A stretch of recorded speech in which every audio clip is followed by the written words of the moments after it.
有想过，一罐蓝色的可乐怎么能在全世界最强的红色品牌底下硬是杀出一条血路？这不是漫画里的逆袭剧本，这是 Pepsi 的真实故事。它曾2次正式破产，并数次濒临绝境，却完成了3次不可思议的重生。它曾被可口可乐欺负，却用一场盲测实验扳回一局。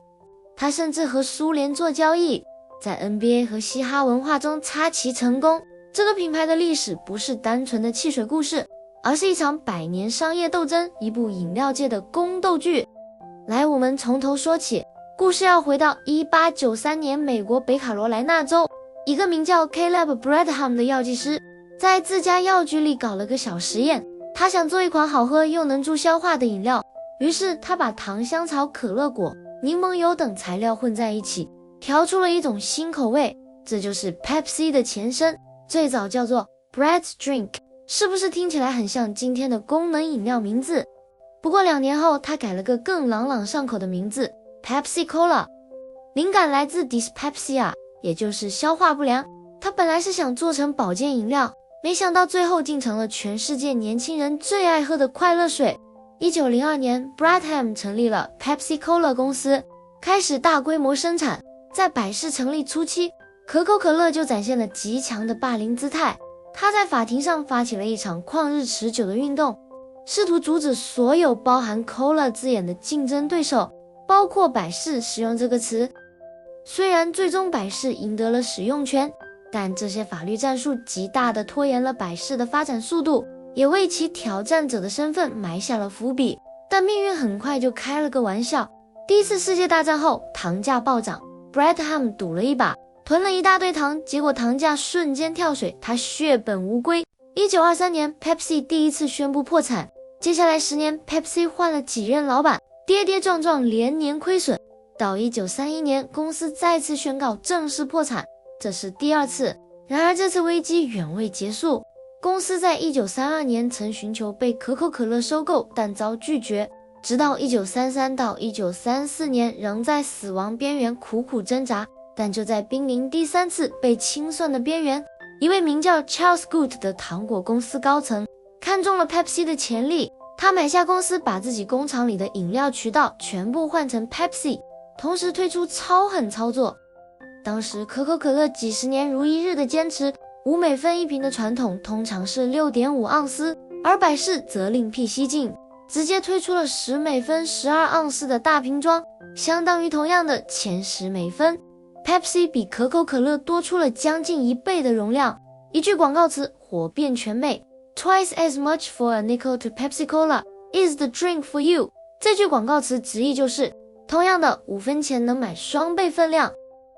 在经济大萧条年代，这种极致的划算感简直太致命了，销量开始起飞。5美分这个价格在2战前对可口可乐而言是无法更改的，因为可口可乐已经投入了数百万美元，与全国各地的自动贩卖机和汽水机签订了合同。这些机器的投币口只能接受5美分的硬币，这巨大的基础设施投资反而成了可口可乐的价格铁镣铐。百事正是利用这个长达数十年的僵局，以双倍容量的超质感完成了第一波资本积累。 Pepsi 终于逃过第3次死亡危机。但如果你以为这时候 Pepsi 就开始一飞冲天，那你还是太小看可口可乐了。在当时，可口可乐已经几乎垄断了整个饮料市场，广告预算是 Pepsi 的几倍。1930年代 Pepsi 就像一个穷小子，硬要在校草的地盘上打广告，但 Pepsi 学聪明了，他不硬碰硬，而是专打可口可乐没注意到的人群。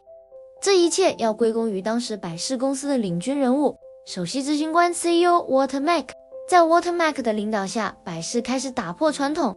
例如在当时种族歧视严重的年代，可口可乐几乎不打黑人市场，但 Pepsi 却主动招募非裔销售员，在黑人社区打广告，赞助黑人报纸与广播节目。虽然这个举动在公司内部引发争议，但 Pepsi 却因此在非裔美国人社群中快速获得忠实粉丝。连马丁·路德·金的父亲都说 Pepsi 支持我们，我们就支持 Pepsi。 这波精准营销让 Pepsi 在40年代站稳脚跟。接下来他决定放大招，但 Pepsi 的转型其实还跟2战期间的军需调整有关。当时美国政府对糖的供应实行配给制度，很多饮料厂商一时间产能受限。Pepsi 聪明地将广告重心转向士兵和爱国，同时说服政府将百事作为士兵的战地饮品。在战争结束后，它的品牌形象已经不只是便宜，而是支持美国精神。而且公司还特别设立装瓶厂支援服务，协助全球美军基地建 Pepsi 装瓶线。这个做法不只扩大海外知名度，还顺势把品牌带到了战后全球市场。1950年代，电视广告开始流行， Pepsi 把自己包装成年轻活力有趣的品牌，甚至用了 Be Sociable Have a Pepsi 这种轻松口号，还请来明星代言，打出青春形象。而可口可乐呢，仍然走正统美国文化的老派路线。这时候 Pepsi 的品牌形象已经悄悄发生转变，它不再是功能型饮料，而是时尚社交饮料。在打年轻牌的同时， Pepsi 还在产品线上悄悄领先了一大步。1964年，百事率先推出了 Diet Pepsi， 健怡百事成为第一个向全国市场推广的无糖可乐。要知道，直到8年之后，可口可乐才推出它的同类产品 Tab， 这再次证明了百事对市场趋势的敏锐度，以及它愿意冒险创新的叛逆基因。你发现了吗？ Pepsi 不直接打产品，而是打谁喝我。它的重点从来不在我有多好喝，而是喝我的是年轻人、有趣人、潮人。这套打法今天在网红产品上还在用。到了1960年代， Pepsi 再出奇招，直接向可口可乐叫板。他们推出了 Pepsi Generation 百事一代广告系列，第一次把喝饮料跟年轻身份直接挂钩，宣传你喝 Pepsi 不是因为你饿，而是你是这一代人。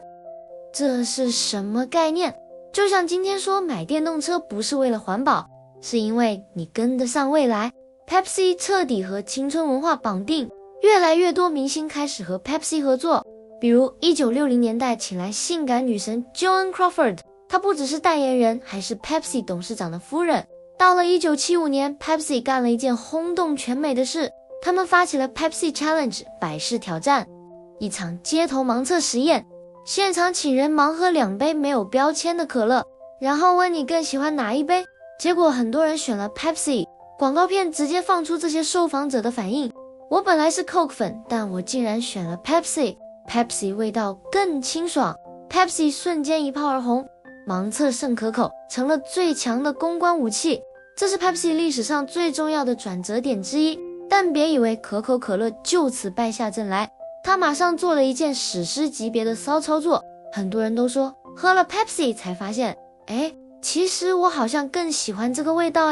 可口可乐一看，完了，不能坐以待毙，于是在1985年干了一件惊天动地的大事，他们决定把原本的可口可乐配方改掉。这款全新的配方被命名为 New Coke。 在上市前，他们做了大量测试，数据显示 New Coke 比原版口感更好，甚至也打赢了 Pepsi。 于是高层一拍脑袋，就决定停掉原来的 Coke， 全美只卖 New Coke。 这个决定一出，直接炸锅，忠实的可口可乐粉丝怒了。你能想象你从小喝到大的味道突然被取消了，只能喝一个新版？大家纷纷写信抗议，上电视骂，连美国南部还有人组织请愿，要求恢复原来的 Coke。 才短短79天，可口可乐就宣布恢复原配方，并命名为 Coca-Cola Classic。 这个史诗级的错误让可口可乐高层痛苦地领悟了一件事：可乐卖的不只是汽水味道，更是人们对回忆传统和习惯的情感价值。而 Pepsi 怎么回应这场闹剧呢？他们发了一个嘲讽声明：看来世界上确实有一种更好喝的可乐，只是不是靠客自己做出来的。这一波 Pepsi 没花1分钱广告费，靠着 Coke 自己的骚操作赢得全国关注，直接把自己捧上了叛逆而酷的品牌代表。从这之后， Pepsi 更坚定地走上了流行文化绑定路线，而 Pepsi 在超级碗广告大战中更是每年必上。尤其在1990年代后期至今， PepsiCo 曾长期赞助超级碗中场秀 Halftime Show， 这使得它的品牌和体育界年度最大流量牢牢绑定。你有没有注意到很多超级碗最受欢迎的广告都是 Pepsi 或者旗下品牌做的？他们不只是打广告，更是把广告变成年度话题，让观众主动帮忙宣传。比如 Michael Jackson、Beyonce、Dr. Dre， 这些广告几乎已经成了美国流行文化的一部分。Pepsi 的策略不是我告诉你我是谁，而是让你记住我有多会玩。1980年代 Pepsi 做出一个震惊全球商界的决定，他们以500万美元的天价签下了当时最红的超级巨星 Michael Jackson， 这在当时是前所未有的代言费，直接把名人营销的天花板拉到新高度，也正式宣告 Pepsi 要跟流行文化彻底绑定。广告一播出，全世界的年轻人全都看傻了。Michael 在里面跳舞唱歌，爆炸头踩火花，帅到不行，连歌词都改成了 You're the Pepsi generation， 你是 Pepsi 这一代。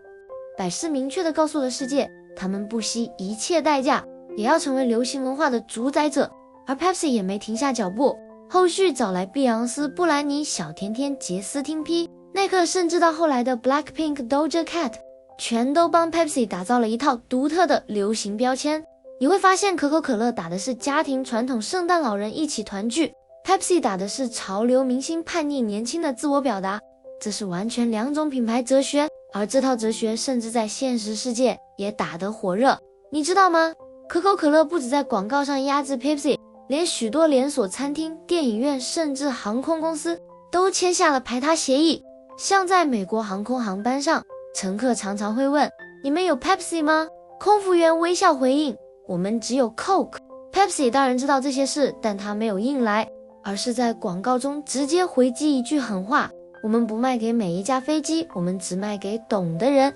整个品牌满满的我就是不走主流，但我自信的叛逆气场，这也是为什么 Pepsi 总是能抓住一群愿意唱反调的年轻人。不过话说回来， Pepsi 也不是没有栽过跟头，例如他们曾经尝试推出水晶 Pepsi， 一种透明的可乐，虽然话题性十足，但口味不讨喜，迅速下架。另一次是2002年推出的 Pepsi Blue， 百事当时是想借用蓝色模仿当时大受欢迎的加德乐蓝 Gatorade Blue， 试图再次抓住年轻市场。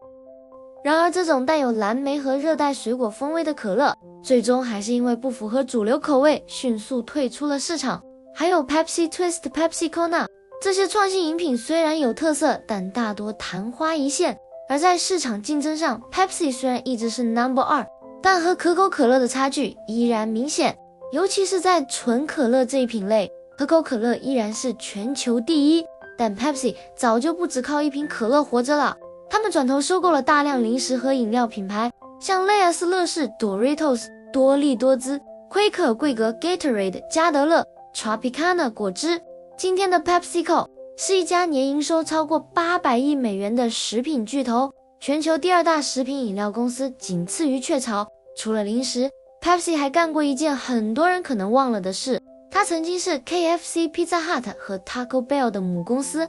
是的，1980年代后期到1997年 ，PepsiCo 为了整合吃饭加喝饮料的市场策略，直接收购了这3大快餐品牌。走进一家必胜客，你喝到的就是 Pepsi， 这不是巧合，而是垂直整合。虽然后来这3家快餐品牌独立出去了，组成了 Yum Brands， 但这波操作曾让 Pepsi 几乎掌握了美国吃汉堡、炸鸡加喝可乐的完整链条。可乐只是他们的开场白，真正的商业版图早已铺得非常广，甚至有一段时间，他们还差点成为冷战时期唯一一个能和苏联做军火生意的美国公司。Pepsi 和苏联的故事其实早在1970年代就开始布线了。1972年 Pepsi 成为第一家进入苏联市场的美资饮料公司，比可口可乐早了10几年。当时是美苏冷战高峰期，但 Pepsi 透过尼克松总统和苏联展开的贸易谈判窗口先一步进场，美国人民甚至拿这事开玩笑，说 Pepsi 打赢了冷战第1回合。这不只是一场商业交易，更是 Pepsi 主动把美式消费文化送进铁幕国家的文化输出行为。